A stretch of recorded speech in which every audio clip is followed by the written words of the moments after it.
Hello,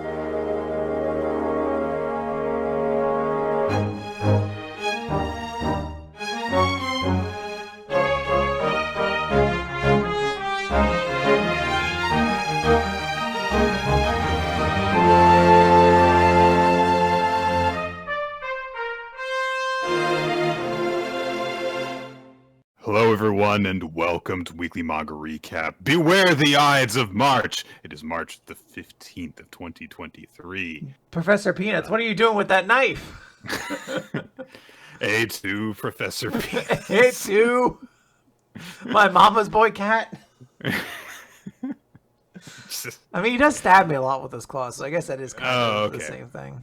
I was just gonna say, man, he looks like his assassination plot. He just got distracted from it right now. He's got to lick his paws clean. Yeah, he's got to get clean, and then he's looking into the camera. This is bad. No! He's getting that stabbing look in his eyes.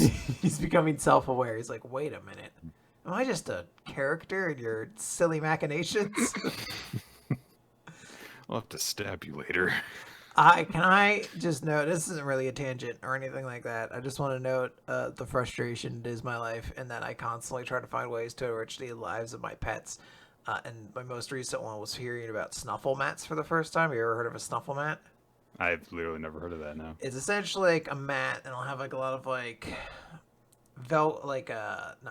felt like flaps and like little dongles and stuff like that. And the idea is you hide treats inside of it and then roll it up, and then your pet, it could be a cat or a dog in this case, will unroll it and forage through it, and it's supposed to kind of give them like a satisfaction. This might not be true. I think I saw it on TikTok, which I recognize now is not the greatest thing, but I did see it's like available for sale at a lot of places. So I picked up a snuffle mat for both pets. None of them give a shit about it. There's like 7 treats hanging out in the snuffle mat in my room, and I just recognize that's going to be the case. She'll feed us eventually. She'll get tired, and we'll get those treats. Don't you worry about it. I think one of them was just like, "There's food literally right there." I said, "No. She'll break way sooner than we will." She's weak. We know it. Oh, yeah. I mean, I have definitely heard of those kinds of things. It also reminds me, Nicole's family, when they got when they got their current dog, he would kind of like overeat really, really quickly. So to prevent them from like gorging themselves, they got this kind of like feeding pit that kind of you pour it in, and it kind of like there's like a trail that they have to follow. So that it's not just all in the bowl, that they can inhale it all in. They've got to like more gradually eat it, because they have to follow the trail that the food is in, and they can't get at it outside of a set path. So it kind of narrows down the funnel essentially. So yeah, people have all sorts of ways of taking care of these tiny little hairy people that live with us. So. I'm just trying to help you feel like a hunter again, buddy. He's like, nah, I'm fine with this. I'm laying on your pillows and bathing myself. Yeah. He really does live the life when I think about it. Yeah. That's the impression I've gotten every time that he's shown up. Especially because like something about him seems even lazier when I see his head just kind of like sticking out, around the Vito in the Bank briefcase. He just pops up. He's like, hey, what's going on back there? Quiet down. Stop podcasting. That's what like maybe my most infuriating thing is. Sometimes I'm too loud for a moment. I see the cat wake up and like turn and stare at me. And I'm like, you sleep 17 hours a day. I cannot take this from you. And if it weren't for your yapping, I could be sleeping 18 hours a day. He's like, quit your yapping, woman. Oh, we have so much yapping to do today, though. We've got manga to talk about. Can I not interrupt? A whole ton of series. Can I interrupt? But some crazy ones. Please interrupt. I want to just very quickly note the very cool aesthetic decision you've made to look like a Yankee character in like a school thing where you have like a shirt, but then you have the coat that you don't have your arms in. It just hangs over you. It's just cold enough that I want it around my shoulders, but it's not cold enough that I want my arms in the sleeves. It has nothing to do with trying to look cool. It is such a cool look, though. Like, I mean, it's like baby blue and orange, not. So I mean, maybe not the school colors you're looking for, but this is Florida Gators blue and orange, like the most garish color combination you could possibly ask for. Not just blue and orange, but this shade of blue and orange. Yeah.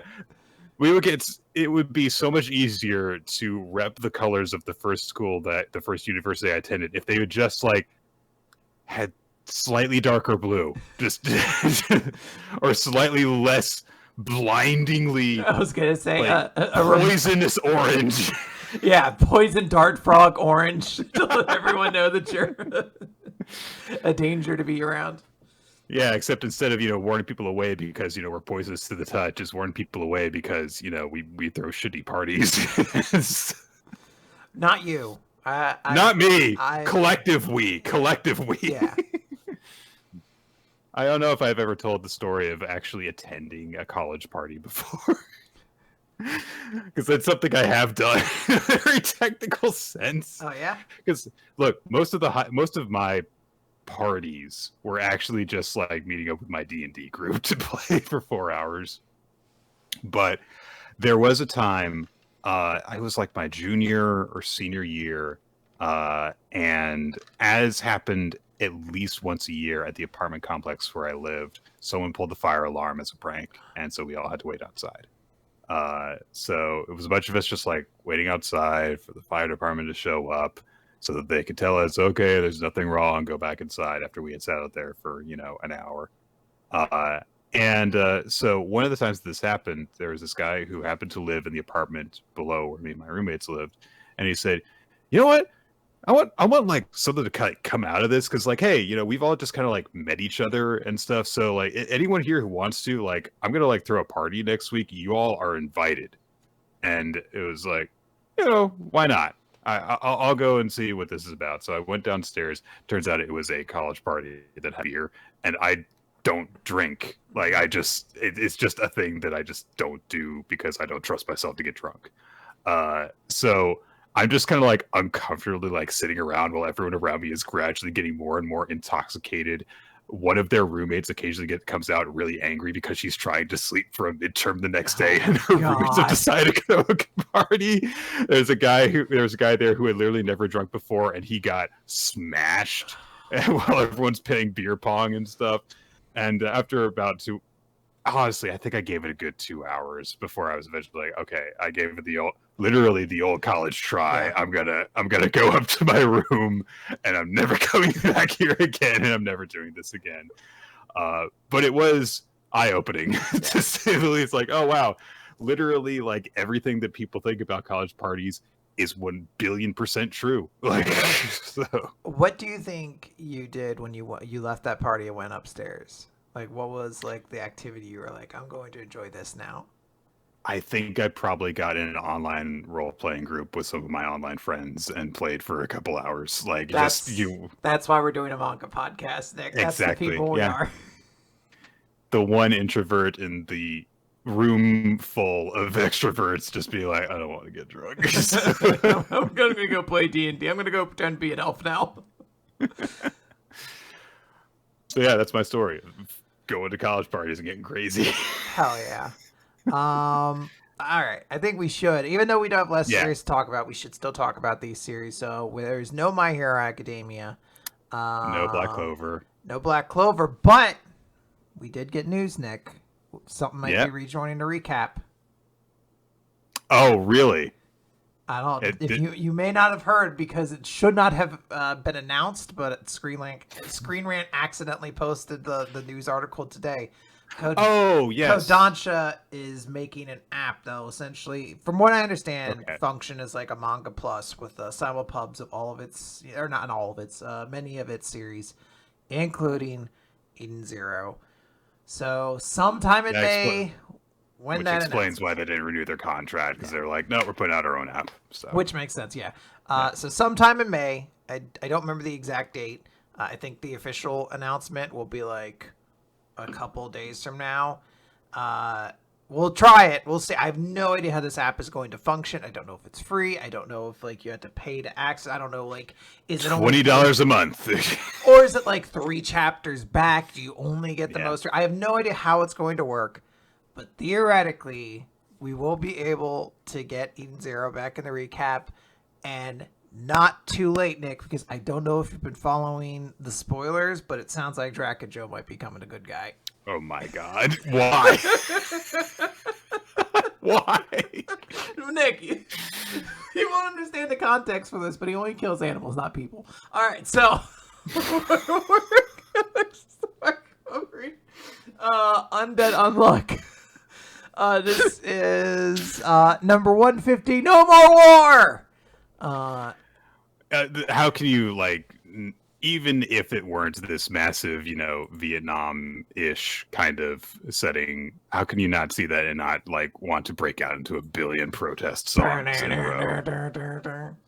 Yeah. So it opens. Creed has woken up, and Fuko's like, "Oh, good, you're awake.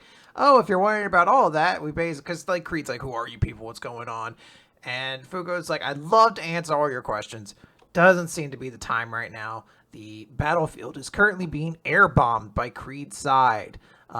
It is worth noting, although Creed does seem to be very heavily characterized as, like, American, there are not American flags on these things, so it is not beyond the realm of possibilities that, like... I don't want to say nations don't exist, like UMA Nations doesn't exist, but I have to assume that this isn't specifically America, but this is very clearly America, so I'm just going to call it Schmerica. So Creed's like, Schmerica's bombing all my people. The randomly gathered together territories of America. Mm-hmm. Yeah. Yep. He's angry because he's like, our own men are still down there. He's like, oh, they're bombing us. Fuko's like, wait, your own guys are still down there. And Creed's like, I just assumed they were going to do this shit from the start. That ancient weapon is powerful enough to rule the whole world, so there's no way they were going to let us live knowing that. So they were going to kill us all the time. We were always disposable pawns. Then Creed has a fantastic immortal line where he goes, those rat bastards! What was this even for? Wasn't the whole point to decrease the number of these? He has gotten so much less cool in this loop. That is your opinion. I really love. He's gone wholeheartedly into this fucking decrease thing. Every time that he has a quote-unquote dramatic line, I just think, well, why? Why does this guy have to talk? Okay. Hey, Creed, do you want to go grab something to eat? He's like, oh, do you mean to do an event to decrease the amount of hunger in my body? Sure. Yeah, okay, buddy. Hey, Creed, you want if 4 of us split a large serving, it'll decrease the cost of the meal. You want to go out for a run? Like, oh, what? Decrease the amount of calories I have to burn for the day? Absolutely, that sounds like a good idea. Like, Creed, can you? I need to talk to you. Yes. Let's decrease the amount of tension between us. Okay, thank you. I am concerned that you are physically incapable of saying something without the word decrease being in it. Are you saying that I need to decrease my lack of vocabulary? No, I feel like you've decreased your vocabulary a lot. You have done a great job at that, but that is not what your power does. Shows what you know. You've just decreased our friendship. Okay, maybe I went too far. So no. I want to be left alone. I just want to be with my stories and decrease the amount of tears in my body. They aren't stored in your body. It's not like there's a tank of water that's just reserved for tears. Creed, you know this, right? He's like, No, I really decreased my knowledge of the human body by not paying attention in school. Just lifted weights and thought about blowing things up. Or, sorry, decreasing the number of things that were blown up. He starts panicking. He's like, oh. So, yeah, he's upset. He's like, they're planning on using discs. They're going to use it. You know, they're going to keep this war as a deterrent. It's all these things. And all these people thought they were joining this war to decrease the number of wars. But they all have to. Why is it? And Fuko's like, hey, Creed, let's deal this together. If Disc is the cause of this war, and then we obtain it, they will lose their reason to fight. And now that this war has escalated, that's the only way to stop it. So please help us, and then you won't have to lose any more comrades. And Creed looks over and he sees that many of his comrades, maybe all of them, I assume some may have died. There's at least 3. Yeah, they are also underneath the giant unbreakable shield. So Fuko's like, yeah, they all came to rescue you. We explained the situation and took them under our wing. Creed's like, all right, I will help. Cut over to Billy, who is watching things happen. He's managed to stumble upon Tella, and he's just like, oh my god, the company that we worked for is bombing us. Like, they were going to abandon us. He gets to Tella, and he's like, what's happening? And Tella still can't speak. He's trying to say something. He's literally just, like, choking on his words. And he's like, oh, it must be shell shock. I can't blame him. I got to do something. And he's like, hey, it's all right. You tend to lose your composure when it comes to others, and I told you don't have your sense of responsibility is just too strong. So tell me something for everyone's sake. Don't rush. Just tell me. I don't need words or machines to understand. I'll ask one question at a time, and I'll basically listen to your heartbeat to determine what the answer is. So that's what happens. He uses his Daredevil super sense, not his negator ability, just the thing he has. To basically figure out the answers. And he's like, okay, so these people are headed towards Disc. That settles it. I'll head over that way too. And basically saying, like, I'm kind of curious to know what their role in all this is, what the third dog's trying to do. You go reconvene with Beta Squad, basically. I'm going to go uncover their true motives. The group is pushing forward. There's soldiers. They're like air bombing them from above. Creed's like, I'll attack these guys with my undecrease. You know, Yasui gets to like do our big crescent moon attack. All these things are very cool. Fuko's like, hey, don't worry, a little present for me. Rubber bullets designed just for you, so you don't have to kill any of these people. Even though I assume if you shot a lot of rubber bullets out of a minigun, eventually the concussive force would kill somebody. But here it's just cute and funky. Like, oh, I'm unconscious now. And we see Billy is looking on from afar. He's watching a cliff as this group continues on. And everybody is like walking, you know, looking forward as Disc starts to ascend from the ground because Fuko and Gina went ahead. And the chapter ends with Billy basically saying, like, let me have a look at your true motives, as they power up Disc and it lifts into the sky. And Fuko's like, all right, all this war nonsense is about to be no more. Because what is it good for? Absolutely nothing. Oh, wait. Yeah. Absolutely decreasing nothing. Does that make sense? No. Damn. So, yeah. I don't like Creed. He's lame. And a lot of this chapter doesn't really do it for me. However, will say, give me that Billy and Tella shipping right now. Yeah. Holy shit, they are definitely boyfriends. Oh, absolutely. Like, he's like, oh, listen to your heartbeat. I know everything you're trying to say. And I'm like, okay. Miss me with that creepy father-daughter, but also shipped together Billy and Tatiana nonsense. No. Clearly, Tatiana is their adopted daughter. Like, fuck off. I love it. I'm going to write the fanfiction for it. Yeah, I like that part a lot. I don't mind the Creed stuff, as I said. Like, I if only a couple characters do it, it's very funny to me that there's somebody who just really buys into their gimmick way too much. Like, to a point you're just like, all right, chill, man. This is my thing now. Kayfabe's been broken. All right, I get it. And I do like kind of the end of like all these characters looking up at this spectacle of this thing rising out of the ground. You get a lot of different reactions. You know, you have like Creed looking on in like shock, and like Nico and Ichika being like so excited, and then like Sean and Yasoi, who haven't seen this much weird shit yet, who were just like, what the fuck is happening? So cool stuff. Yeah. All right. Yeah.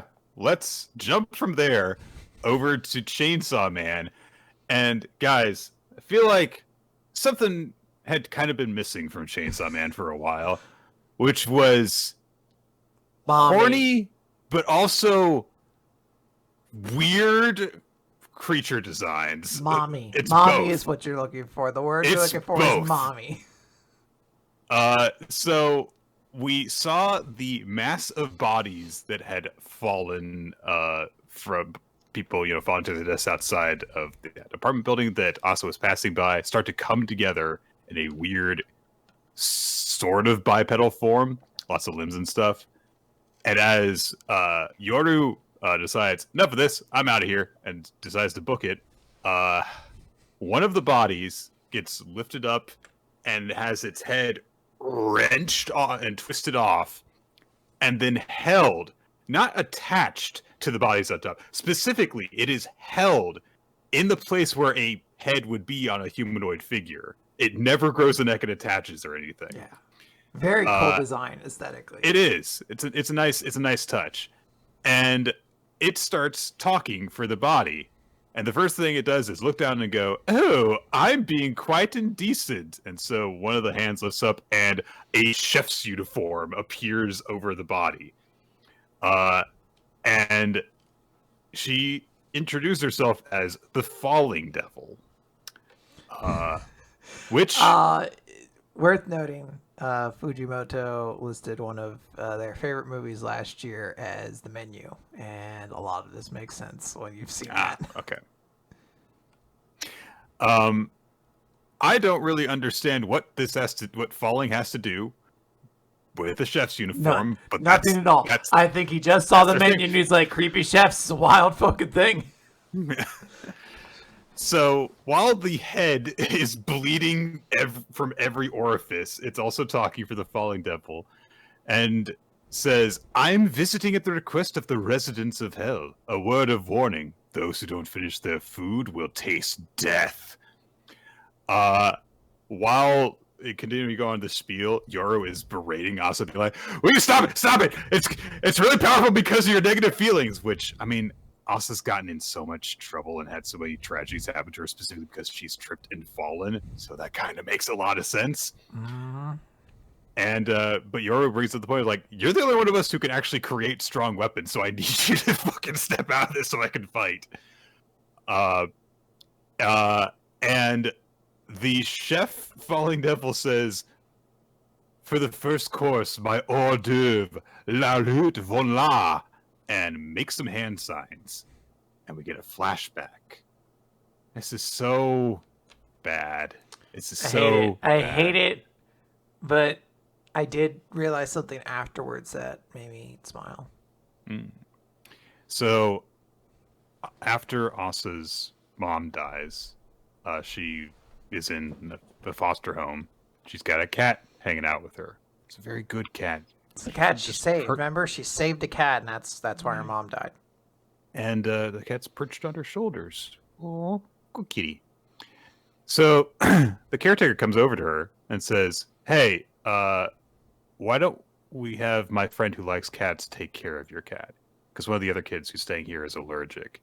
And this is really unhealthy for you because you depend on the cat's companionship instead of interacting with other people. And Asa says, no, I don't want to. So the caretaker sits down with her and says, look, all the orphans here are here because devils killed their parents, including my mom, who was killed by the Typhoon Devil. But they can laugh and play outside because they've become a family here. And your cat is the only cat here. Don't you think he'd be happier living at my friend's house with other cats? And Asa thinks for a second and she says, Crambon. His name's Crambon. Make him happy. And she holds out Crambon. Take I him love away. Crambon.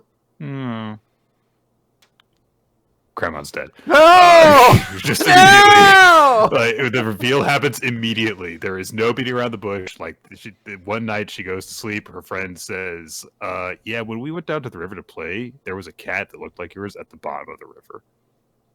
And when the caretaker comes in to check on them, Asa looks at her and says, Crambon's okay, right? And she just does not even pretend. She just looks at her and says, just like, fuck you. She's so evil. Just says, everyone here lost their family. You can't be the only one with a family member. Isn't that unfair? All right, Billy. Oh. So I assume she's been, she was decapitated right there, head put on a pike, or we're saving it so we can just watch her get hit by like the nuke devil. For all the things that have happened in Chainsaw Man, this is somehow still one of the most evil beings that we've met. She just kills a cat for no reason. It's because we've seen cats be like the one thing that seems to escape the cruelty of Fujimoto's world most of the time. Like, Meowie wasn't killed. This cat was saved from the Typhoon Devil. Denji saved that cat during like the first appearance in part 2. Like, we've been conditioned to think that like cats, because they are so awesome, that they're safe in this universe. So to hear that one is killed is like very distressing. Mm-hmm. And when Asa kind of snaps to in the present, she has started to fall upward.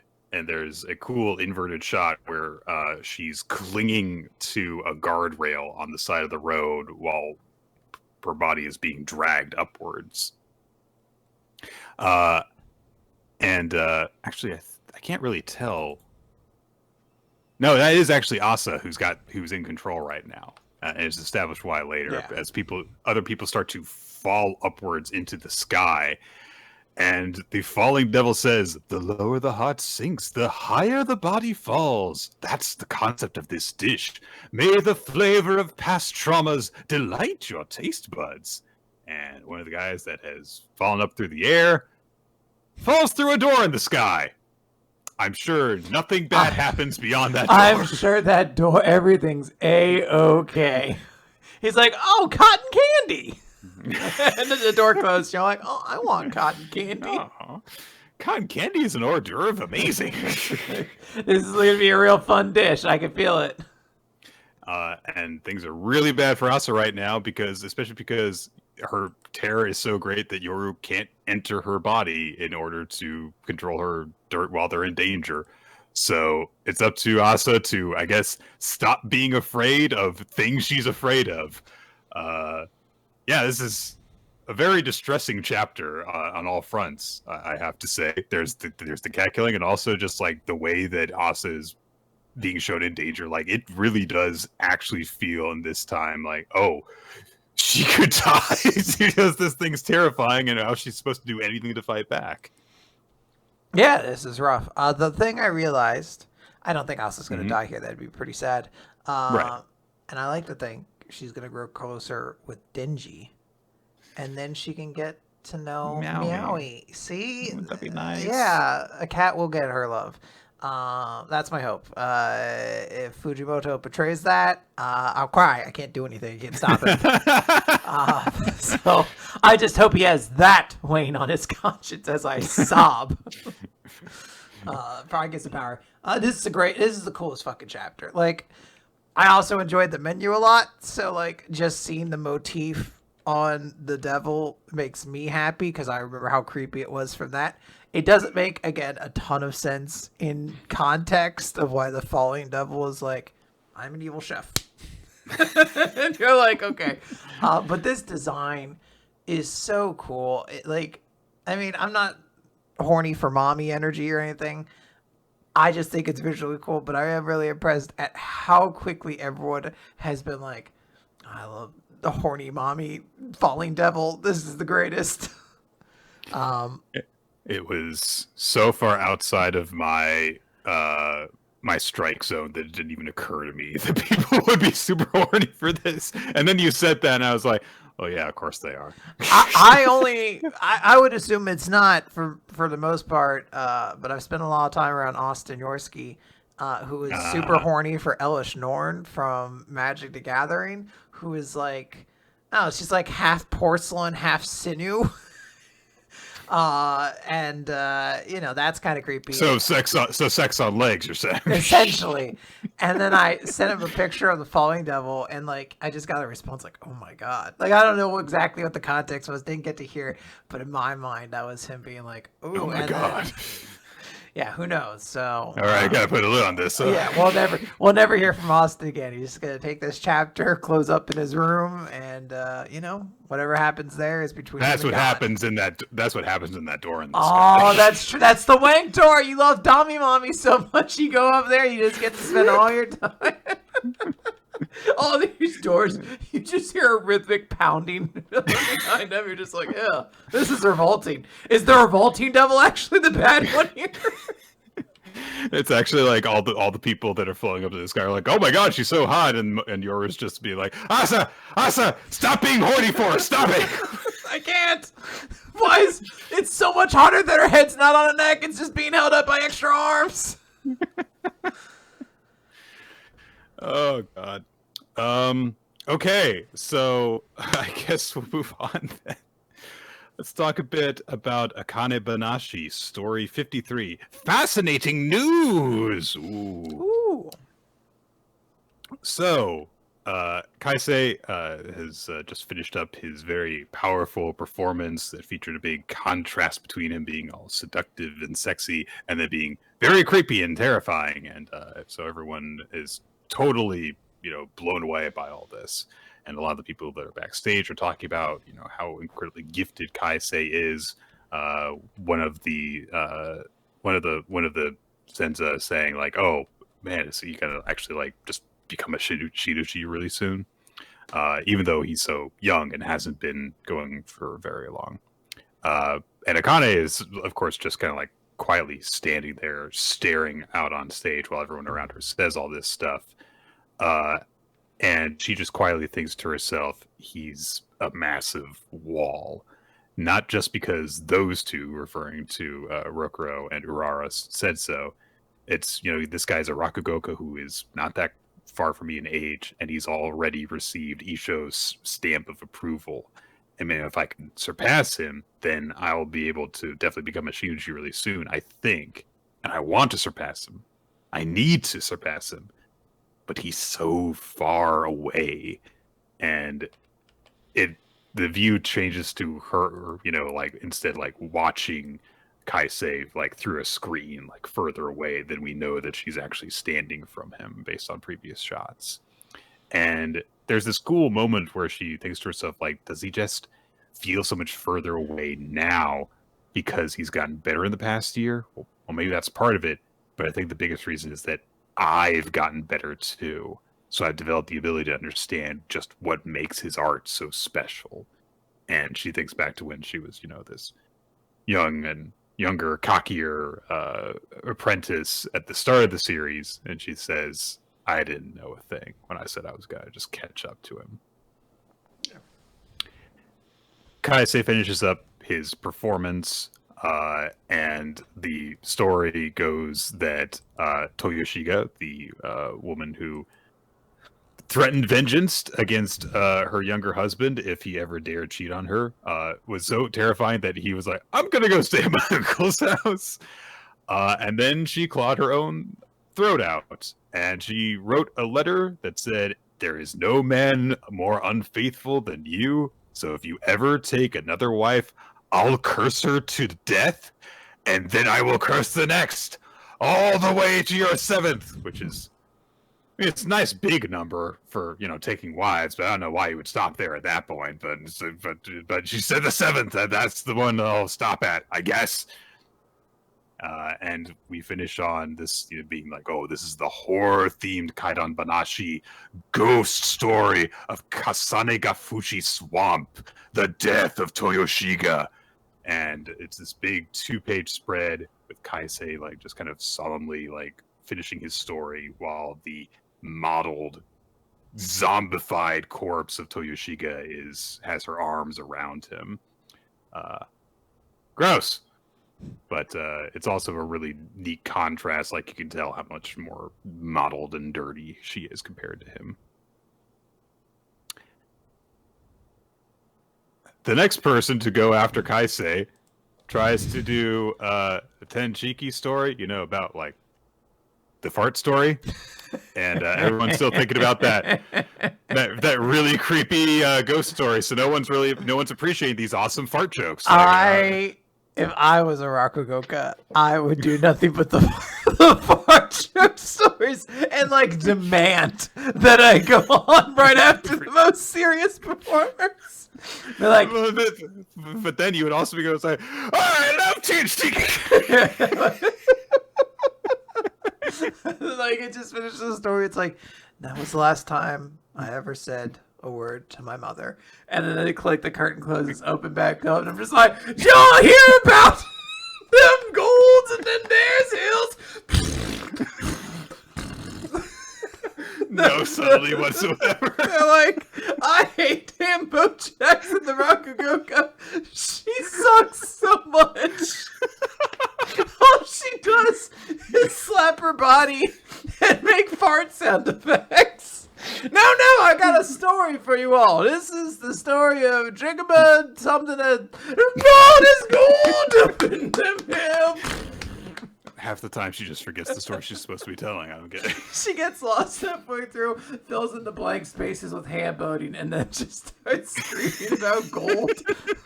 And then makes fart noises for 13 minutes. Or you could like choose the most dramatic story that goes on in the show, and then just immediately follow up by telling the same story while adding fart sound effects. Yeah, I'm like, and she's like, I'd curse you if you ever bed with another woman.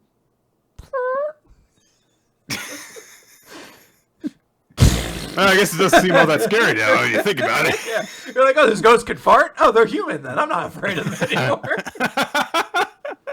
Everyone has that very specific realization. Let's be honest. If you're being chased by Jason Voorhees and he just rips one, and he's like, oh, I'm so sorry. He's like, you're hiding underneath the bed. He's like, oh, like shaking his leg. You're like, this guy isn't so scary. He's pathetic.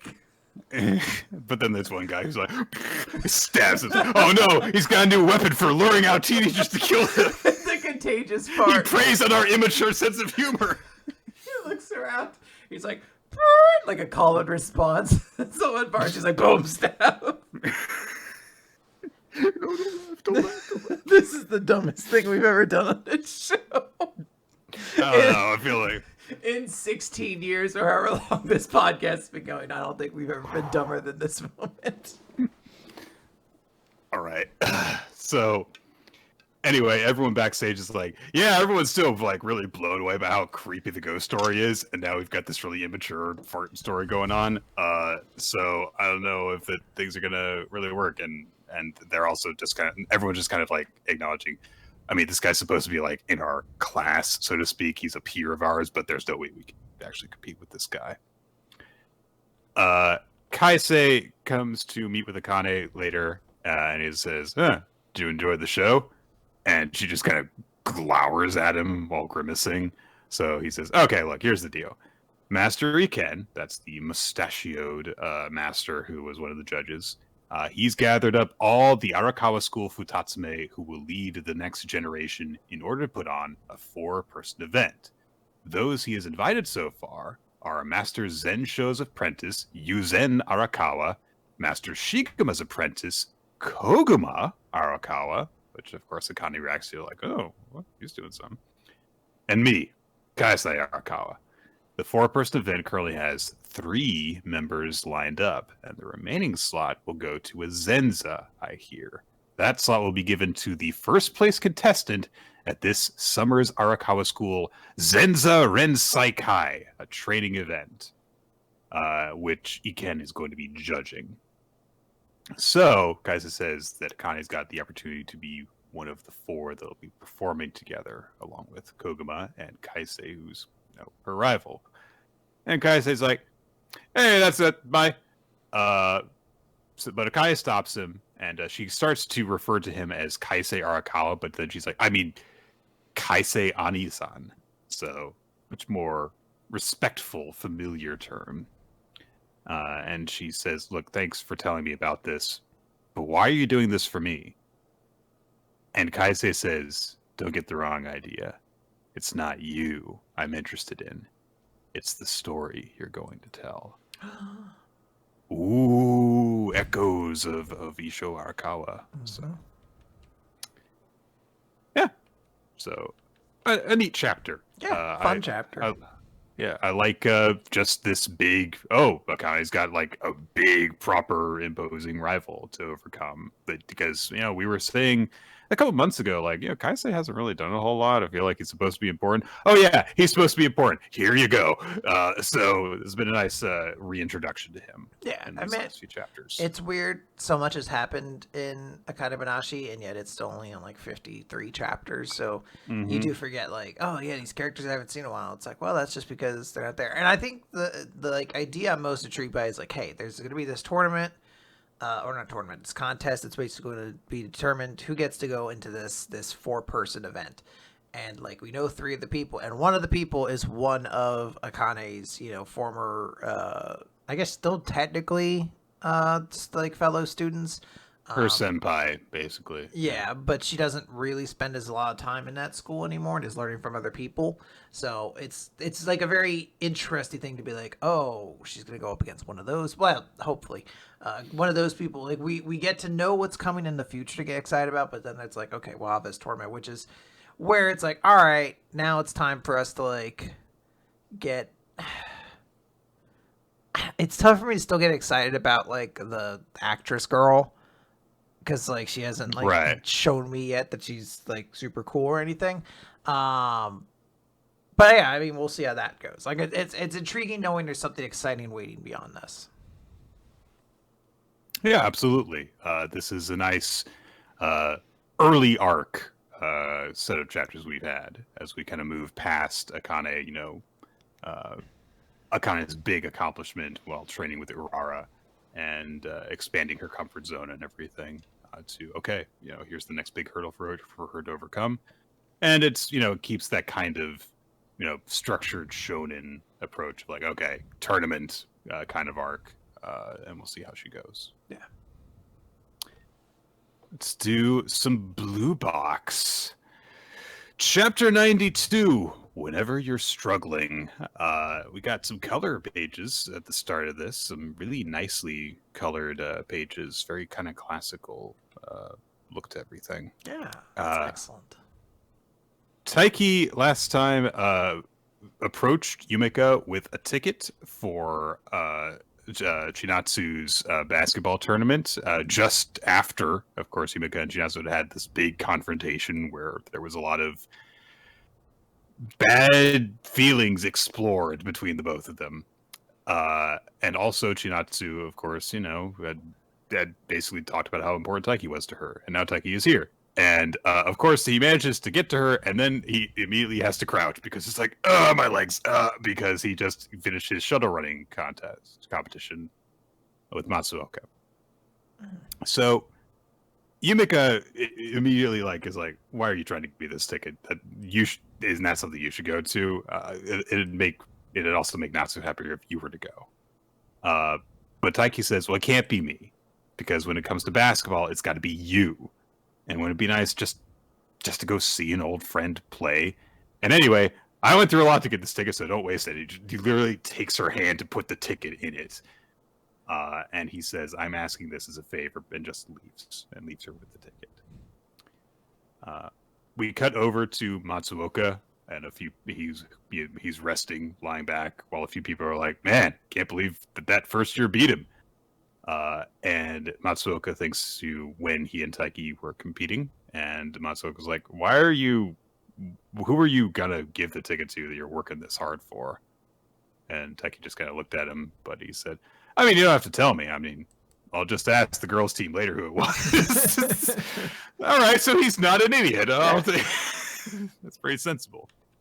So Taiki just says, it's for Yumika, which Matsuoka, is aware of because he used to like go do basketball stuff in the area.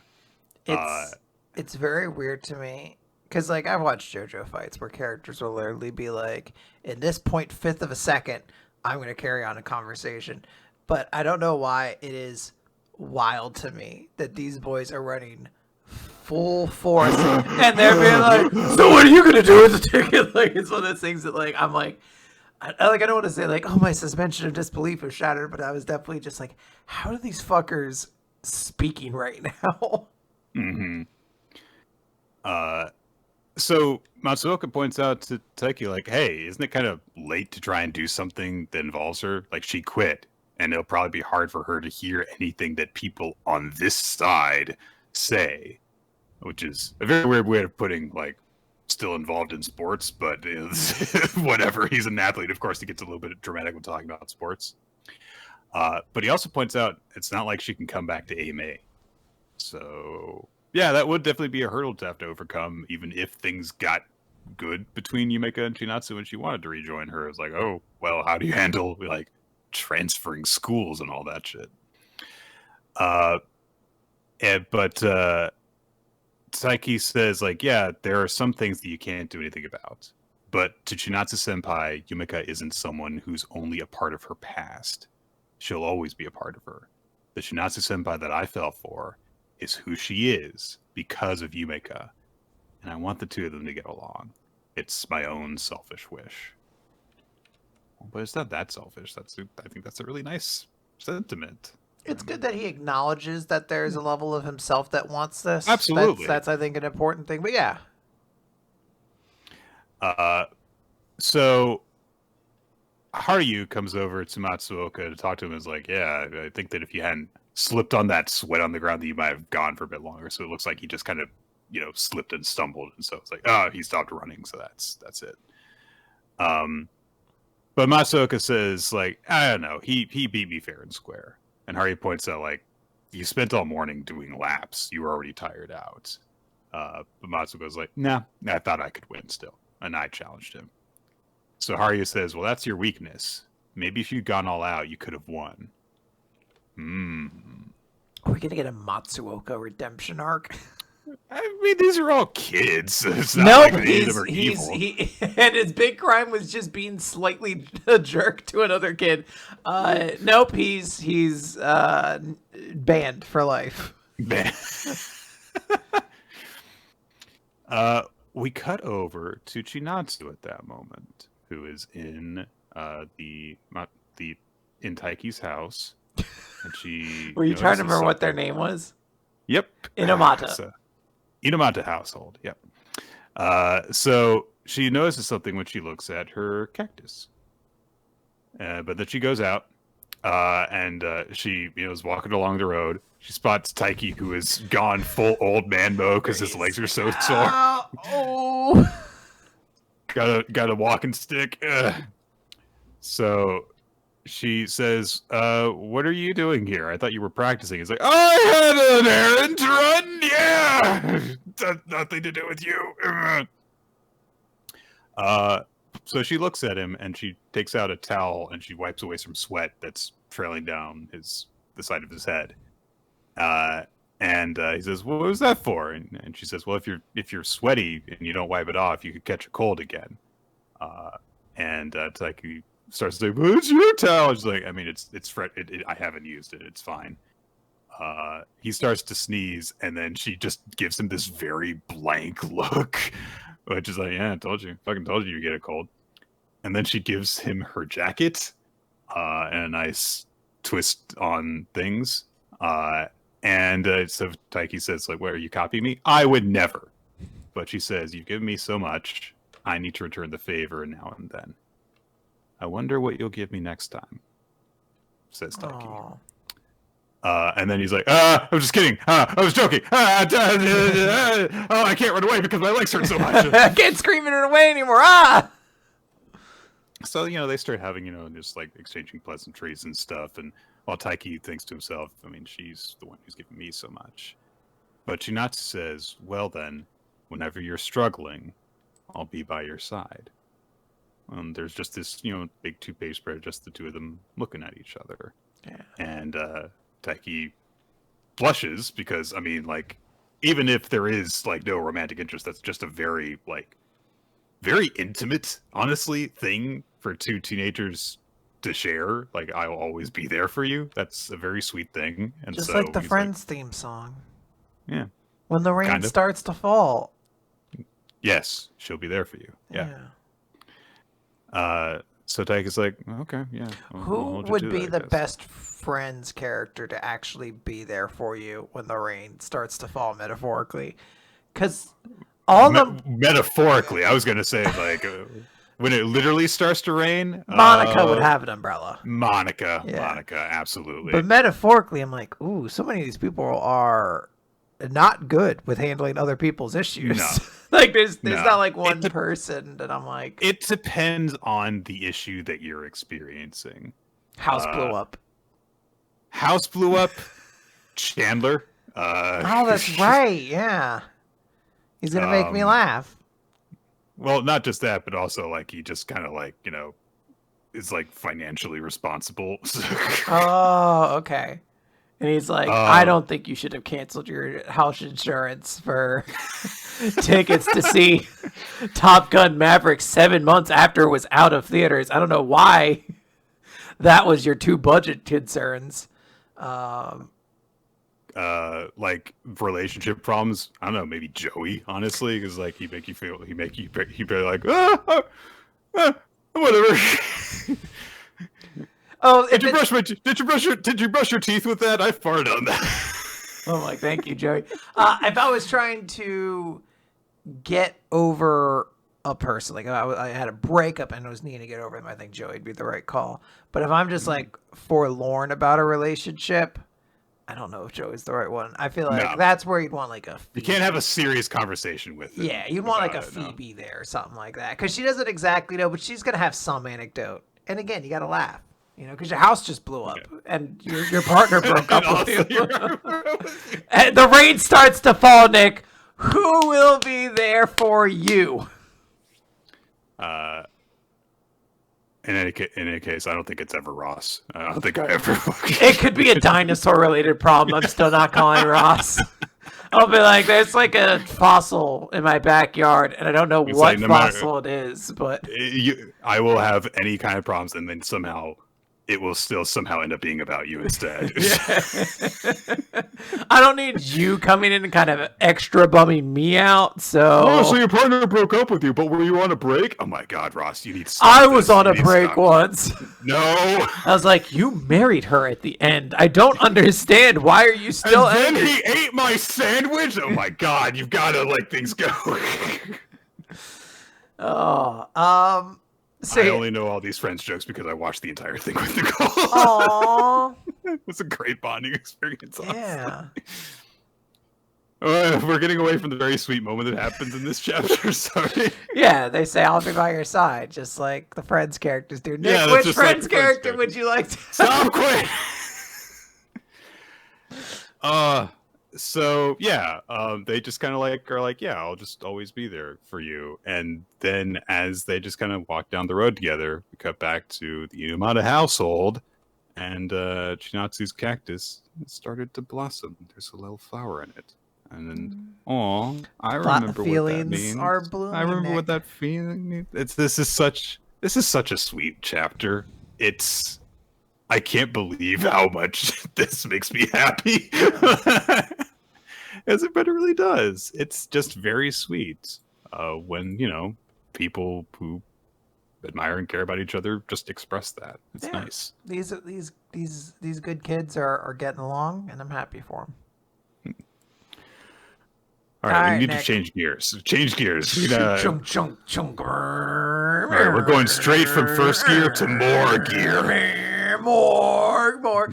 I made a like a Moorbean time reference on Dice Funk, and I realized after I was like, I said it's morging time. I've truly forgotten what the real word is, and I just assume it's morgue all the time.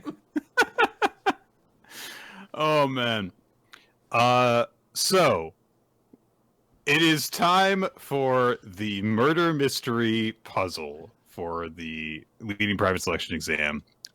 The chapter opens with Toshisai cosplaying as Iroha.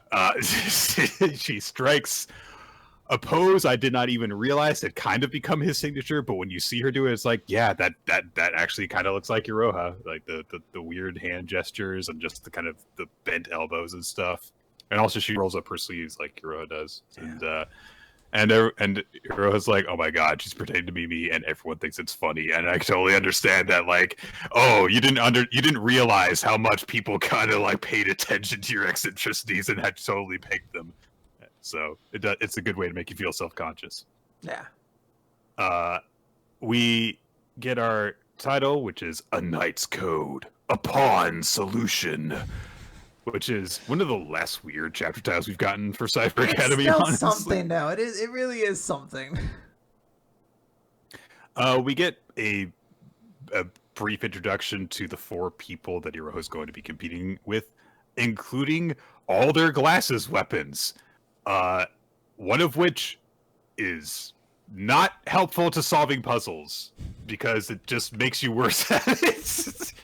It's for trading. It's like when you put a weighted item on a Pokemon, so it increases its value. Yeah, it's one of those. Yeah, it's like Cynthia's Militalk, which has flame orb on it, but it's like, oh, but then it has a skill that lets it like get a big stat increase if it has a status effect. It's a whole thing. Yeah. I like that this series maybe never conceptually was going to be like, so everyone's going to have fancy special glasses that I need to establish. And we reached the point where it's like, this one can see hidden clues. This one isn't there. This one lets you hear clues. This one is bad at clues. This one is a teddy bear. Yeah. So we're given a kind of like basic, setup for where they're doing this, and there's this weird introduction, which is it would be too awkward to imitate each other while in class, but then question mark. So I guess that everyone's also understands that the premise of why they split up is also a little bit shaky, but whatever. So they go out to the battlefield, and which for D group that Iroha belongs to is the photography club room, the scene of the murder. And there's like a chalk outline for their fictional murdered classmate, and there's 10 dying messages found around the corpse. And everyone's like, I actually find it kind of cute. Everyone is like changing their hair and putting on outfits so that they can cosplay their classmates. I actually really like it. It's very adorable. So Iroha, for example, is dressed up as Oboro, so he's got a mantle on and he's styled his hair to match hers and stuff. And I think he also specifically curled his hair to kind of give him the third eye look. So yeah. And also people are kind of like trying to get into character and stuff. Karigane, who is one of the newer girls, who is playing another character that we don't know. So she mentions a morgue, like an actual morgue, as in the kind that dead people are stored in. And Iroha is just so in this world at this point that he just thinks, did she say morgue like the currency? And it's like, God, he's like us at this point, just morgue. The first part of the mystery that they have to solve is that there's 10 clues, but there are stars on them, star values on them. So like in Yu-Gi-Oh, the higher the star, the more you have to give up for it. As in, you can only take up to 5 stars worth, and they go from 0 all the way to 5. So there's 1 5 clue, 1 0 clue, and then 2 of each other value. So Iroha's like, okay, should we like each take 2? And one of the girls who's just covered in bandages, just like 0 1 1 3, taking all this shit, give me those. It's absolutely horrible person. You're like, okay, fuck off. So, people start grabbing the clues, and Iroha like hesitates, and it's like, oh, there's either a 2-star clue or a 5-star one, and I can only pick one.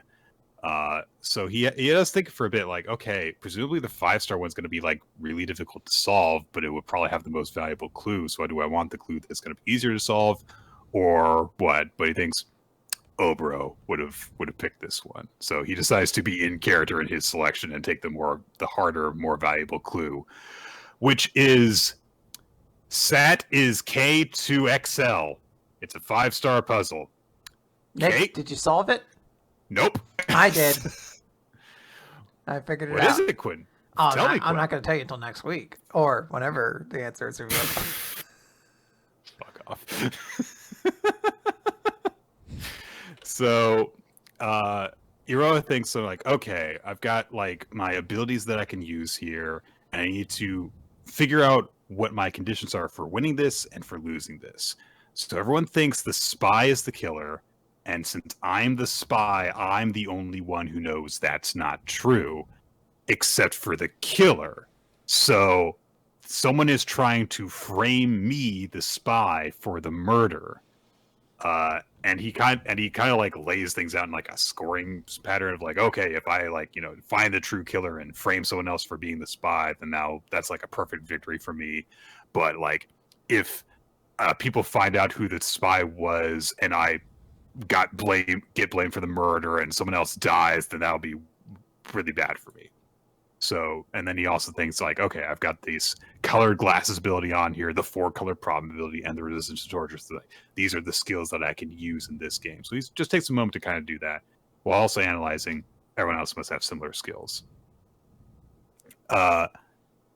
He then kind of looks up from that and sees that Shitsuke, I think is her name, just looks a hell of a lot like Yugata, which is a big shock to him.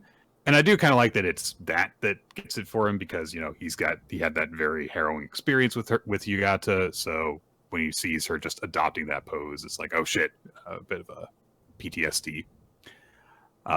Then after everyone's kind of like taking a moment to examine their clues and think over their abilities, they start talking over stuff, and all 4 of the girls start exchanging rapid fire, like exchanging clues, making allegations, declaring that they're using certain skills in order to go through the situation. And they're talking over each other so much that Iroha can't keep up with it. And this is all portrayed in this big 2-page spread where everyone's words are crossing over each other. There's this kind of tangle of word bubbles that go on, and so Iroha just has like sensory overload.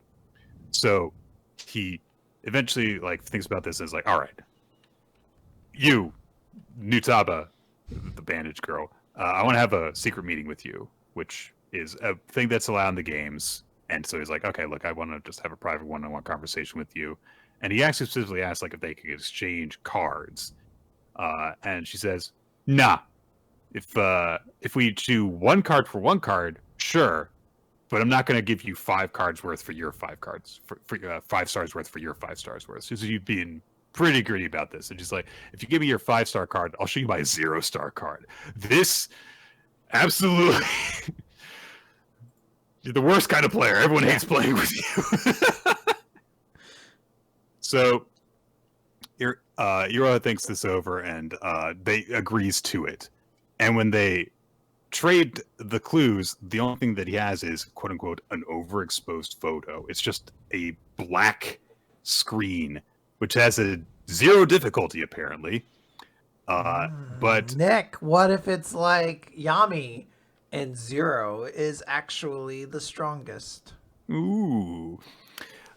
So Iroha thinks like, what the hell is this? Oh, but I wonder how she's reacting to the 5-star one, and literally like she's got no poker face. She's like, what the fuck is this clue? So yeah, seemingly she has no idea of how to solve it. So she leaves, and Iroha's left by himself in the room, and he thinks like, okay, I need to get into this, but there's 4 different players, and each of them are also playing 4 different characters. So I'm just completely lost as to how I go about this. But then he looks at the photo more closely and thinks, up until now I've been so focused on looking at things. What if I got rid of the light?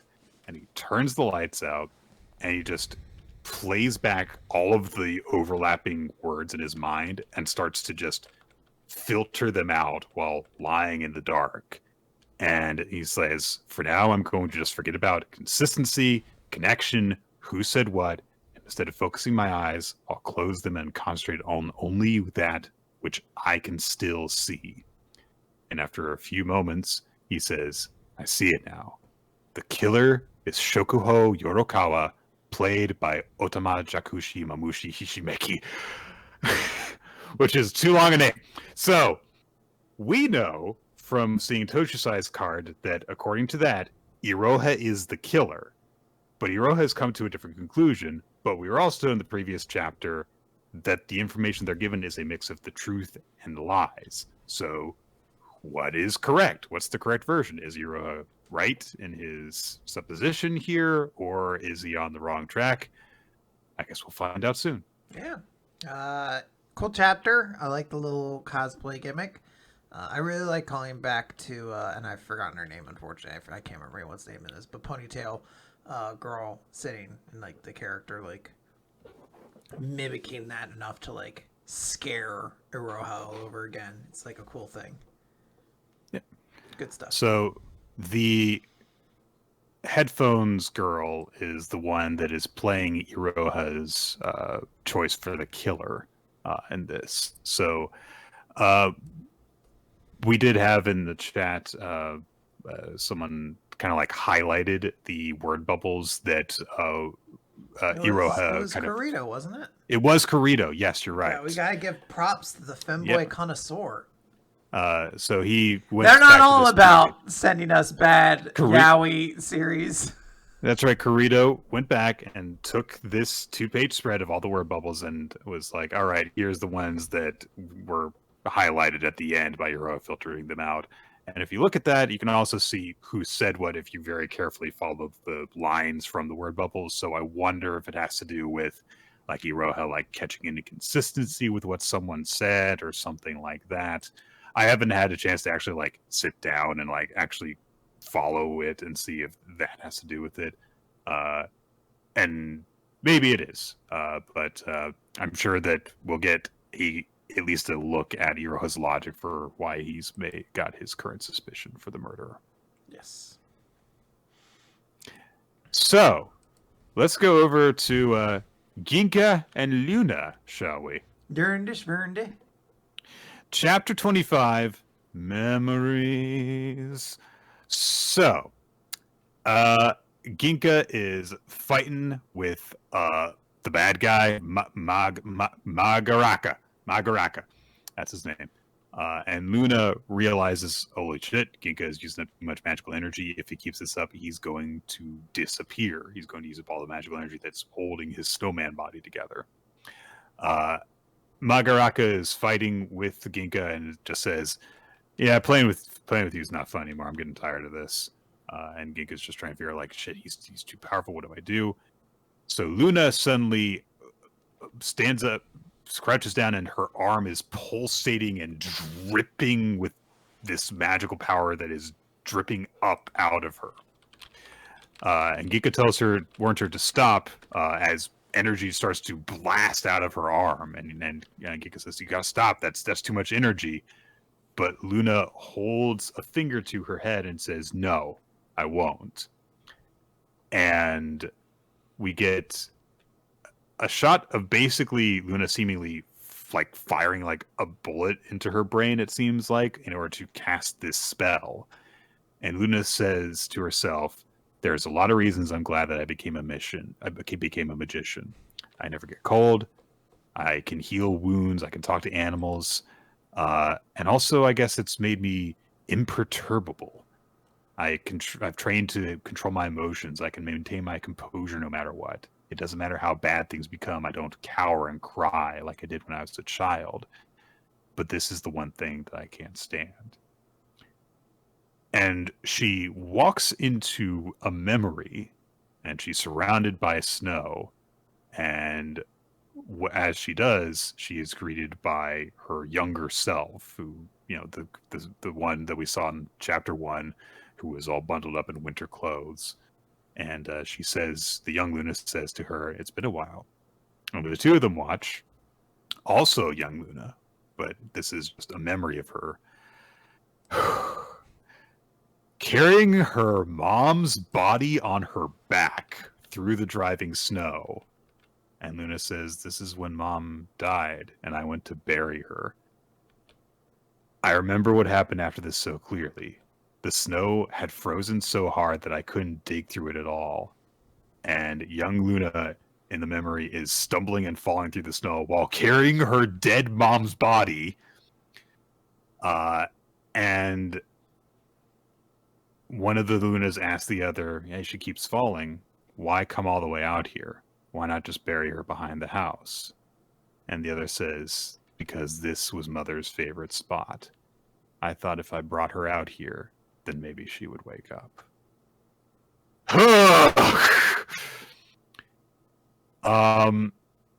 We flat cut forward to when Ginka was training with Luna, teaching her to be a magician, and he asked her, why do you want to become a magician anyway?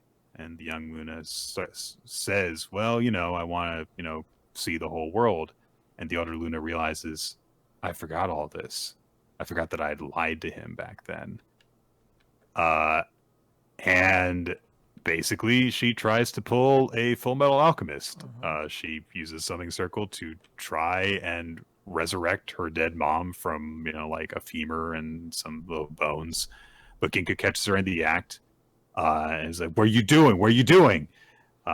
And she denies doing anything, but he says, Luna, dead people don't come back to life. And Luna starts crying, and she just starts bawling and says, you liar, you said that there was nothing a magician can't do. And she just wants to see her mom again. And she even throws her magical tome away and says, if I can't see my mom, then I don't want to do magic anymore. After that, Luna wouldn't eat or drink anything. She was like a puppet whose strings have been cut. And that's why Ginka taught me this magic spell. Memory magic is a type of dark magic that lets you exchange valuable memories for power. The more valuable the memory, the greater the power. Because I had wanted to see my mother again so badly, the power I was able to get in exchange for that was incredibly strong. But that's not enough to defeat Magaraka, so she needs to forget something else that's valuable in order to defeat him. And the present Luna says, when I said I wanted to travel the world, I wasn't really lying.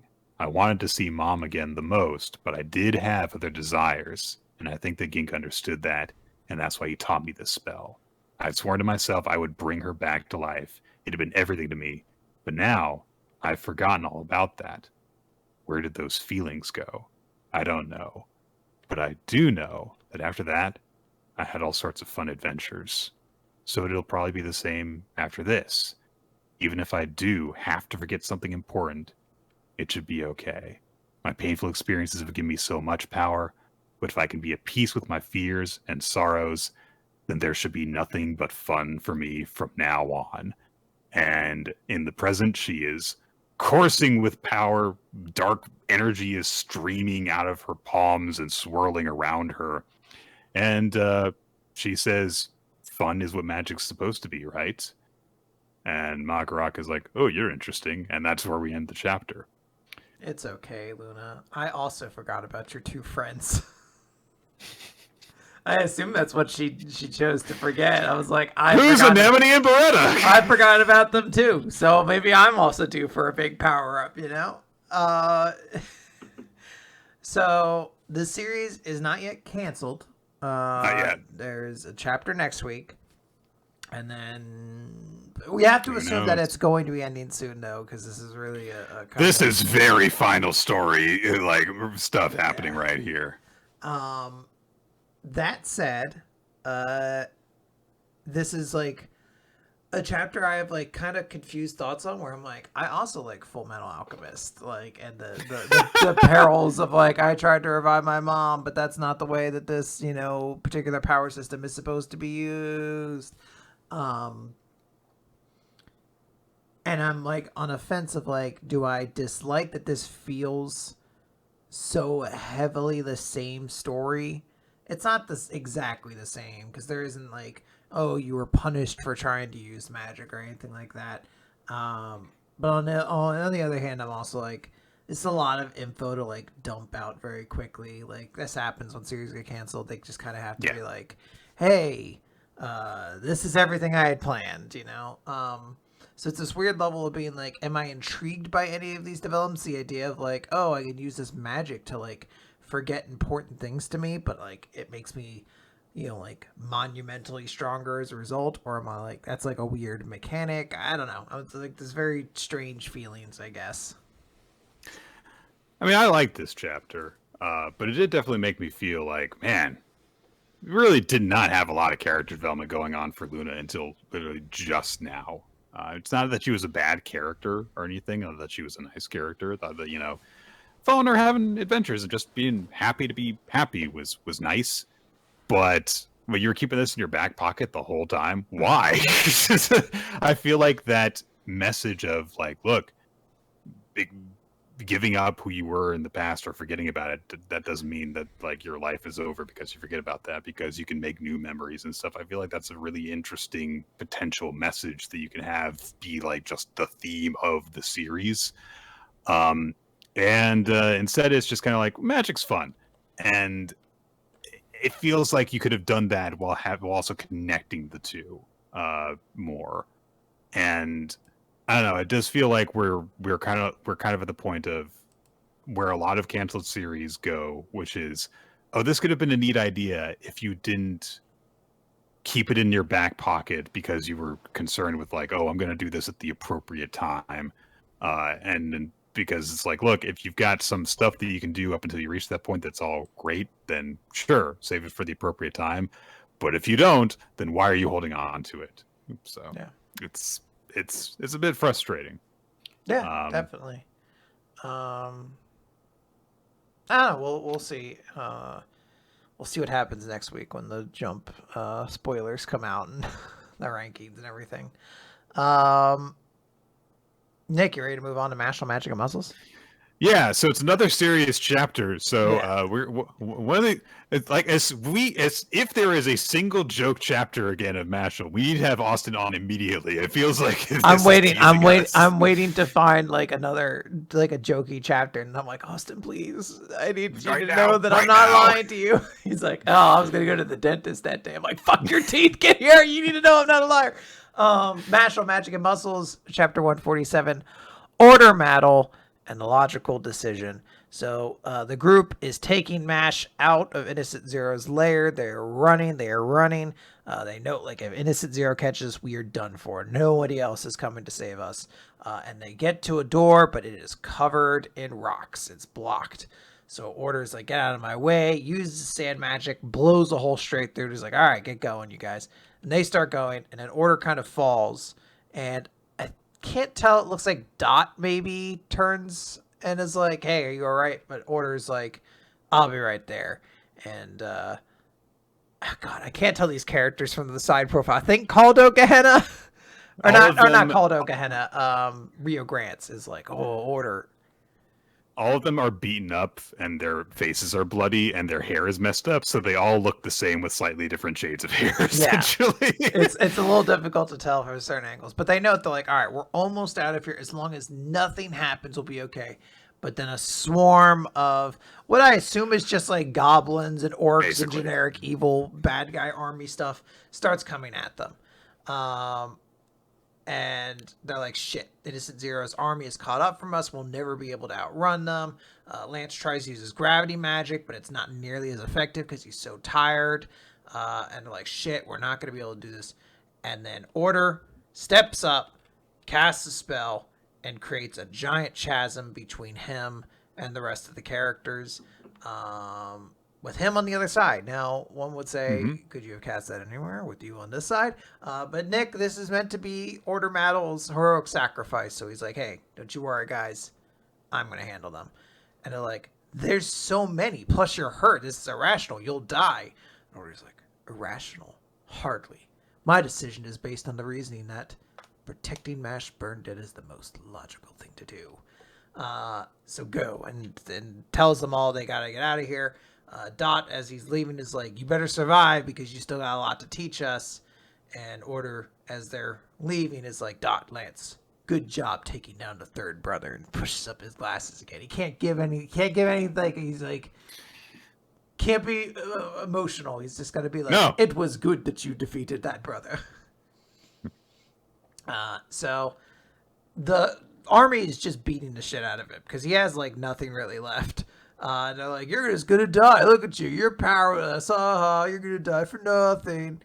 And we get a reminder of Order's dead friend, whose name I don't remember and won't. Chaos. It's something. And Order is thinking to himself, like, even if Mash Burn Dead survives, our chances of victory is still abysmal. Risking my life to delay the inevitable. Looking back, it wasn't so all that bad of a life. I always tried to do the most logical thing, but maybe I was wrong. Staking my life on a no-win scenario while still holding on to hope that he, the boy I tried to eliminate, that he can do this." And there's like a whole montage of different flashbacks as Order is just getting beat up. We see like Doc kind of like grumbling, like, "Damn it," as they're leaving. And he's just like, "And all I can do for him is keep fighting until my body turns to dust." And like one of the orcs is like, "Now what? You're just gonna die." And Order's just like, "Maybe it isn't rational of me to put my trust in another, but the rest is up to you." And we see our characters are back in the forest in the very beginning. There's those two doors there, which I forget how they went through originally. I think they needed Finn there for that. Yeah. Or no, Finn couldn't do it, so someone else had to do it because that was like the setup, is that Finn was too much of a coward to help there. I forget how they got there originally. They got through a barrier by having Finn switch places with somebody, I believe. But I don't remember exactly. But yeah, it looks like they escaped, but Order Maddle is doing the brave sacrifice. Of course, it's the sacrifice where there's no body left afterwards. You're not seeing a corpse, so who knows? I do really like the line of like, "I'm going to keep on doing this until my body turns to dust," because he's, the sand magic guy's like, I see what you did there. I like that. But I mean, look, this is a very shonen chapter. The noble sacrifice of the guy who was always kind of a dick, and he's evil, doing his base. Stress. Order Maddle was evil. A monster. Yes. And because he's an anti-hero, a very strong anti-hero, like, he's, trying not to act sentimental at all. It's like, "Oh, this is purely logical and stuff," but it's like, nah, you've got a heart. You're not that much of a bigot deep down inside. We know. But I do like his insistence on trying to keep up the lie, essentially, even to himself, of like, "No, I'm just doing this because it's the thing to be done. It has nothing to do with sentiment or anything," but clearly it is. Yeah. All right, good stuff. But we have to talk about the Elusive Samurai, Nicholas. Yeah. Yes. Chapter 101, Sei Taisho Gun, 1335. It's a big celebration because, hey, we retook the capital and stuff. Woo! And Tokiyuki, for some reason, is running around serving alcohol to people. I don't know. He runs into Nagoe Takakuni, who is around his own age, and he's this spear-wielding warrior who's like, "I'm going to skewer Takauji with this spear and avenge my father." And we dedicate like a lot of time to this new guy, and it's like, more history. You see, this was a young warlord, and young commanders were common in those days. And it's like, yeah, but is he going to be important? Is he going to do anything? Like, we're gonna like follow this character at all? Is he going to come up in the future? Because, like, I mean, just because you found him in a history book doesn't mean I want to like follow this kid if he's not going to do anything. You don't need to spend three pages like introducing him. I don't give a shit if he's not going to do anything. All right, but here he is. He's got a spear. Okay, he's a kid. All right. We get some explanation of Sadamune's movements while all this stuff was going on during, Tokiyuki's group's big victory. And he specifically, went after some territories that had been held by the Hoshina, where their defenses were thinner, in order to take them instead. And he's approached by, two of his men, including Ichikawa, the big ears guy. We finally meet the third member of the big facial features group. He's got a big nose. Yes. Yes. The gang's all here, Nick. Leave this stronghold. Ichikawa don't know me. So, Sadamune is like, yep, I'm going to block their retreat. And Tokiyuki realizes, like, oh man, this is my generals are really beaten up. So, but they're trying to put on a brave face for me after this. And so he tries to, very humbly express his gratitude, but they just kind of snatch him and are just like, hey, come on, we're all in this together. We support your ambitions, and we hope that we all fare well. Yorishige pulls Tokiyuki over to the side while everyone's still celebrating and says, like, oh, okay, you met Masamune. Yeah, good. He knows people and swords. Yep. Mm-hmm. Here's a map. So here's what these guys are doing. Here's what these guys are doing. We're going to do stuff. And Tokiyuki says, I face Takauji thanks to you. You truly care for me and the people of Shinano, but is that enough for a god like you to risk himself? Why are you doing all of this? You promised that you would tell me after we retook Kamakura. And Yorishige says, isn't it obvious? It's so we can have fun together. This guy's so weird. So, yeah. He's like, I want to go see Kamakura by your side, and also I'll tell you another reason. All right. Meanwhile, in Kyo, the Mikado has issued orders for elaborate prayers seeking Tokiyuki's destruction. Which sounds very evil. Dear God, please kill this 12-year-old. I mean, we've all been there, Nick. We've all had those moments where we're like, oh, if this child would just die. So now everyone's acting in confusion of like, holy shit, there's this kid who's leading this army. Everything's thrown in disarray. What do we do? Except for Takauji, who says, I know what to do. Make me Sei Taishogun. I'll be commander of all warriors, and I'll defeat the Hojo heir. So the emperor says, why do you persist in seeking this honor when time is of the essence? As commander-in-chief of all warriors, your might would surpass my own.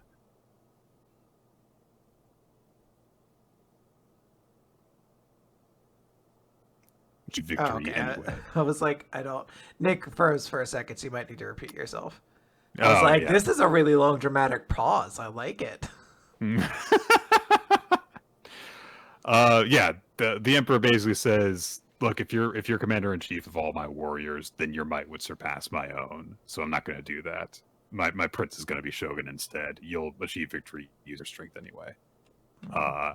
Go forth, ride without ambition. Go do what I tell you to without trying to be more powerful. Fuck you. Stop it. So Takauji goes off and he's goes and talks with Moronao, one of his remaining generals, who prepares some sashimi because this is the time for that. Obviously, that's what you do when there's a 12-year-old you really want to kill in battle. You make some sashimi. But when he makes the sashimi, Takauji tries some of it. Oh, there's a tiny bone in it, and he realizes that even the consummate steward Moronao is being eaten away at by all this anticipation. I prefer to advance at my own pace. Having to rush my plans because of one boy is something I find annoying. And he defiantly chomps through the tiny fish bone because he wants to ruin his teeth. I don't know. It's not good. So yeah, he says, all right, let's go battle without telling the emperor. Fuck that guy. So he sets out along with Moronao and his other troops, and we get narration saying that this bold step forward was the first toward the upending of his life. So yeah, I'm guessing that this might not be the best move on his part. Probably not, but we shall see. I never paid attention to history, so all this is new to me, Nick. It is. It's an exciting world. Anything can happen unless somebody who's read a book just spoils it for me. It's like, no, dude, he dies choking on a rock, and you're like, weird. Did someone push it down his mouth, or did he willingly eat the rock? You're like, history's unclear about that fact. Just that he choked on a rock. Just that there was a rock in his skeleton when they found it. But there was a little ranch on it, so people think he was trying to eat it. Wait, so it wasn't until they found his skeleton that they knew there was a rock in it. But also there was enough ranch dressing. Despite the fact that his entire body had decayed away around. The entire body decayed, and they're like, oh, there's like a little bit of ranch in there. This lets you know how much medical knowledge has advanced in the past, several hundred years. People were like, "Oh my God, he's dead! What killed him? I don't know." We'll never know this mystery until his skin dissolves away and reveals the juicy sea. Oh, he choked on that rock. Oh, that's crazy. Who chokes on rocks? There's like bards just telling the tale, like, heard there was a man who chewed upon a rock, wrenched it bound upon the tail, and now he has a small cock. You're like, all right, the man just recently died. I don't think we need to insult his penis size just because you needed a rhyme with rock. What are you doing here? You're clearly from like jaunty old England, and this is Japan. He's like, nope, I go where I'm needed. They have a small penis. You're like, so wait, do all of your little stories just insult the size of people's genitalias? He's like, most of them. You might call it my signature, really. That's why they call. They call me Meanie Bo Jackson. You know who my grandfather was. And then from the distance, there's like, there's gold in them there Japanese hills.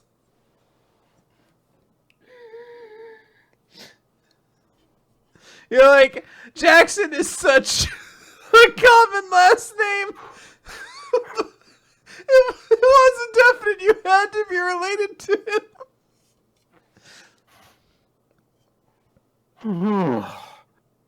Oh, fuck. All right. Time for One Piece? Oh, yeah, let's do that.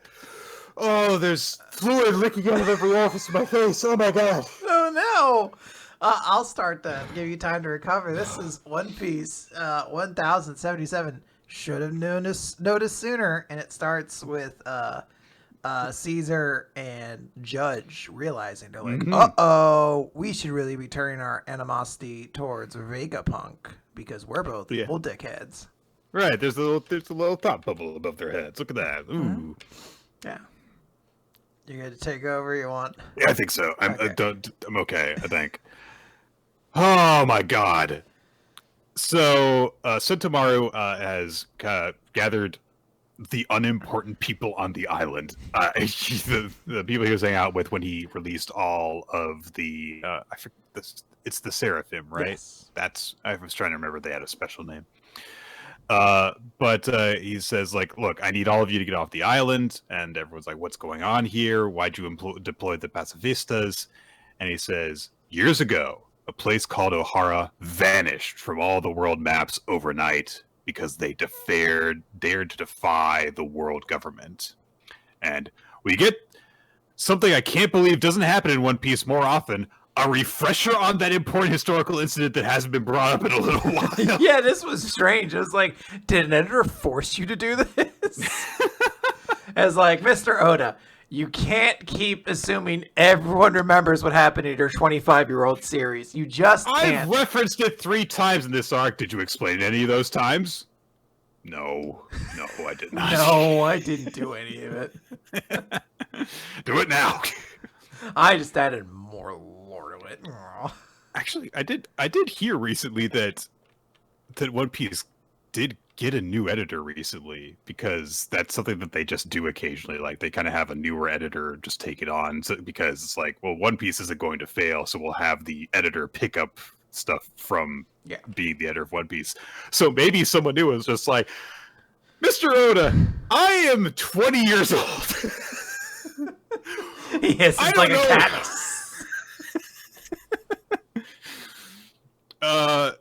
So I need. What happened here? You have to tell me. This series is older than I am alive, but I think I know how it should be told. So Sentomaru says, "Look, if they're trying to kill Punk, then and you can't kill Punk, Nick. Punk will never die." But Sentomaru says, if they're going to try and kill Punk, they probably have concluded that if he must be erased, regardless of the cost to scientific progress, which means that something even worse than what happened to Ohara could be about to happen here and now. Well, that would be very bad then, because that island was obliterated. So Buster called, yeah. So, which is a step below getting whatever happened to that vampire kingdom. So, and of course they don't know what's happening in the text above them, which is that Luffy and Lucci are fighting against Kuma, the Kuma Seraphim. I should clarify, and Kaku and Zoro are fighting against Mihawk Seraphim, who is dodging around their attacks, and even when Zoro slashes at him, it does no damage because they have the flames on their back. They make them completely impervious to attack. And this is such a weirdly timed joke, but it's so funny. Luffy is like, "What the fuck? Why are these guys so tough?" And Zoro says, "Wait a minute, they seem kind of similar to King, a guy I fought in Wano." And Lucci realized, like, whoa, Kaido's pirate crew had a Lunarian in it? And Zoro's like, I mean, I don't know. Actually, that's not Lucci who says that. That is Shaka. That's Shaka, Vegapunk 1. So he's like, oh, so then I imagined that that he must have been Albur, the test subject who escaped from Punk Hazard with Kaido. The Seraphim are augmented with none other than his Lunarian blood. And so I was like, oh, okay. So then watch the flames on their backs, because your attacks won't do damage while the flames are going on. You gotta wait until they're out in order to attack them. They're basically invincible. Sorry that I wasted a bunch of our stamina. I should have realized it sooner. And they're just like, no, it's okay. No, it's all right, because now we do have a strategy on how to fight these guys. And then Zoro says, yeah, King's notable features were his white hair, brown skin, black wings, and flames on his back. Everyone's like, so exactly what they look like? You definitely should have picked up on this sooner. I felt like a big idiot when this chapter came out, and I was very thankful to find other people in our Discord who was like, I don't even remember this flame mechanic with King at all. I legitimately was like, I don't know, I remember Zoro cut a big dragon and then beat him, and that's about it. And that King was really hot. That was really my takeaways. And then people are like, no, that was a mechanic. They drop their flames when they want to go really fast or something like that. Yeah. Which makes no sense. You would make flames when you want to go fast. Absolutely. Like a race car. Sometimes when Sonic runs, he leaves little fires behind him. It's just how these things work. If you want to not be vulnerable while you go fast, just put red stripes on all of your clothes. Come on. Yeah. And also hold your arms up behind you like this. I wish that was an orc mechanic for 40K. Like the red cars already is a thing, but if they're like they get weebed and they're just like, if you hold your arms behind you, you go faster.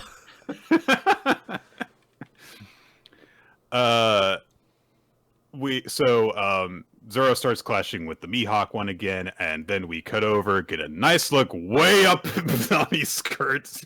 She has no skirt to begin with. Like, it's like a shirt that ends at her hips, so it's just a weird butt unnecessary shot. Yeah. It is kind of nice that she has to like kind of hype herself up, because she's like, it doesn't matter that this guy looks like Jinbei, but also a kid. He's not actually a child. He's not actually Jinbei. And he hurt the fuck out of Brook. So we've got to fight him. So I do like that touch that she's like, I don't feel good about this. So I'm going to talk myself into it. So she unleashes Zeus with a full, huge lightning blast, and the Jinbei Seraphim is, smoking and ow. But then when he falls backwards, he goes bloosh because he has the swim fruit. And Brooke realizes as he's about to come up, like, oh man, he's actually just going to attack you from below. And the Jinbei comes up from behind Nami to come after her. Brooke tries to act to defend her, but he realizes that's not necessary because Sanji comes tearing out of nowhere and says, Article 1 of the Sanji-tushin, if you scare Nami, you get death. What are all the articles of the Sanji-tushin? He jumps from 1 to 9. Well, that's fair. Maybe he didn't come up with the rest. Or maybe the others are just really gross. Or it's just the same thing, but for other women he cares about. He's like, Sanji Tushin 2, same thing, but replace Robin with Nami. And every time that he meets a new woman that he really, really likes, he has to bump everyone up. He's like, oh my god, dude, the Sanji Tushin is getting out of control. And every time that a new law passes, we gotta have another vote about this. Okay, it passes. So he delivers this massive kick to Jinbei, and says, "Look, I don't care if you're our kid or if you're Jinbei. You get the death penalty, Jinbei Jr." So Sanji will kill a child if they upset a woman he likes. He does what he needs to. Meanwhile, there is Usopp's group trying to fight the Hancock clone, and Vegapunk 2 fires this pistol at Hancock, and it kind of grazes her ear, and she suddenly collapses in weakness. And she explains, like, yeah, so these bubbles I have are made out of sea energy. So that green blood that gives them the powers also gives them the weaknesses associated with Devil Fruit abilities. So it's like, yeah, all right, let's get her while we got the chance. And Frankie goes to dive on top of Hancock to hold her down. And hey, she actually talks full sentences, which I think is the first time we've seen one of the Seraphim actually do that, because they've been kind of creepy children this whole time. She just kicks him in the chin and says, "Don't touch me." And Lilith clarifies, like, yeah, okay, it was just a grazing blow with the bullet. So, but if I hit her with a big bullet, then it'll be fine. Meanwhile, of course, Hancock is pissed off and is firing huge lasers and stuff. So, Frankie picks up a big bubble and just on top of her. All right, we got her. But they're like, yeah, we got it. But then Hancock goes, it hurts. And Frankie immediately, friend to all children, Frankie can't keep it together for even a second. He goes, oh no, I'm so sorry. And so she uses Hancock's ability to petrify him, and that's it. He hesitated, and the bubble stops working, and Hancock dodges the next bubble that Lilith launches. She does a cute little wink pose, and everyone's like, oh, she's so cute. They're petrified by her power too. So things aren't going too well for the Straw Hats right now. They're just dropping flies in this chapter. We cut over to Shaka, who has gone to the old Devil Fruit Research Lab, the basement floor. And he spots the canister with all of the people from the different Cipher Pole investigative units who are being held prisoner there. And they're like, oh, are you the culprit? And he's like, wait a minute, aren't you guys the agents who visited a while back? Why are you here? And of course, then he also sees Vegapunk Prime, and says, what's going on? Who did this to you? I'll get you out. But Vegapunk says, Shaka, who came with you? And Shaka's like, pardon? And a gun clicks, and he gets shot through the head. Yeah, it's fucking brutal. This is one of the more visceral actions in One Piece in my mind. I'm trying to think if we've ever seen we've seen characters get shot, but I don't not sniped through the head shot. Yeah, this definitely looks like it was a sniper, because this is from up the stairs that this bullet got fired. And so everyone's like, oh my god, who just did that? And there are footsteps that are descending the steps down, and we don't get to see yet who the saboteur is. Now, Nick, who are you going to predict it is? Because we're about to find out who it is, I think. Unless it is like, we're not going to touch the plot for another couple weeks. I mean, I guess it could be Stussy. If you kind of a straightforward answer, it could be one of the Vegapunk clones, potentially, I guess. Because I don't think we've seen the tiny one recently. Edison... Well, there's one that's normally tiny, and then there's Pythagoras, who had their body destroyed, but then like made a tiny body. So it could be Pythagoras. We haven't seen them. I don't think we've seen Atlas recently either. Atlas is the big one, right? She's the Astro Boy violence one. Right. I can't remember. I feel like we've seen her somewhere, but we don't see her in this chapter, so I'm trying to remember where to like actually place her in all this. And I think an important thing to establish is that this arc has like formally kind of like set forward the idea that clones can just exist in this universe, and like legitimately anybody could come down those stairs. But that said, I do think everything is lining up with Jin. Jin, who has never been established to use a gun ever, is going to have shown that he's been a sniper all this time, and he's coming down the stairs to show us he is still important to this story. So I'm really excited about that. It's been a long time, but you know, it is good about paying those things off.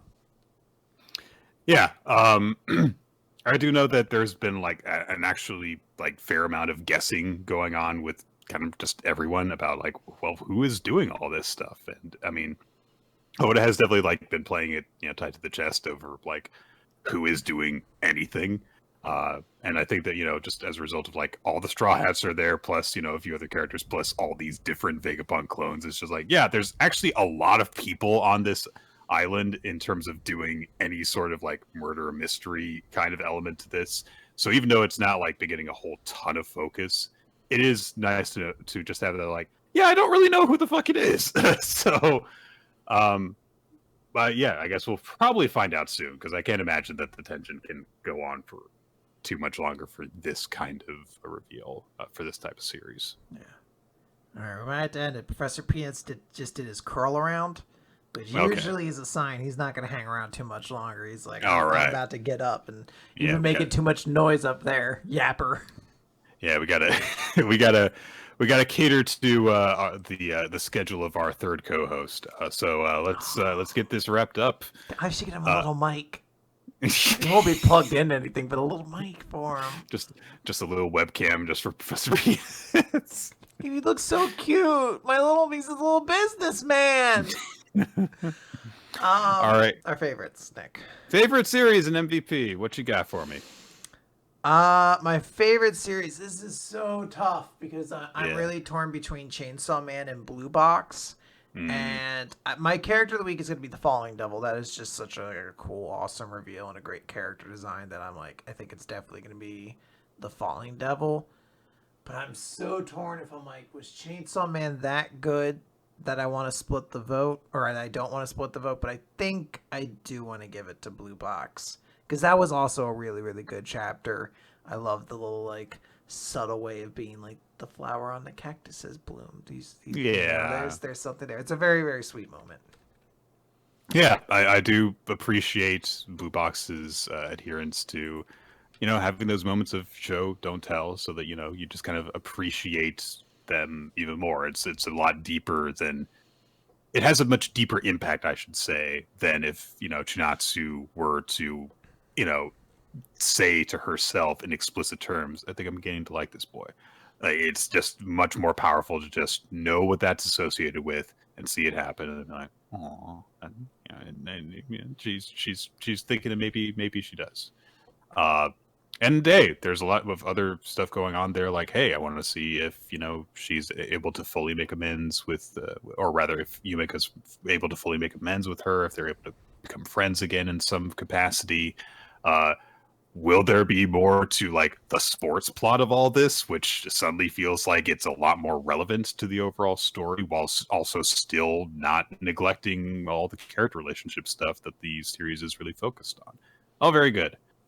So I am going to definitely repeat your vote and say, yeah, Blue Box is my favorite chapter this week. All right, and who's your MVP? I'm going to say Luna. Oh, interesting. I mean, as much as I do agree with you that, yeah, it is like, yeah, I also like Fullmetal Alchemist, but I do think that just the speech that she has at the end, where she admits, like, look, I've given up something that's very valuable to me, and I'm going to have to give up something that's even more valuable to me, but it's going to be okay, because I know that what's in front of me is going to be a life that I'll enjoy living. It's nice, and also, you know, this having this element of her backstory revealed to us does make her a more complex character than just, you know, the girl who's just excited to be going on adventures, which was fine, but this is more than that. So the audience, by the way, doubled down. Chainsaw Man and The Falling Devil were the MVP and chapter of the week. So everybody loved Chainsaw Man. Everybody loved Blue Box. And Nick is firmly saying, I love Luna. Go Luna. Sorry. I'm still trying to figure out, like, it is just because she's a tall woman, right? That's it. That's it. Tall. Right? She has a very pronounced set of breasts. The chef costume is like kind of one of those like very attractive costumes in a way. She's tall. Yeah, she could step on you, Nick.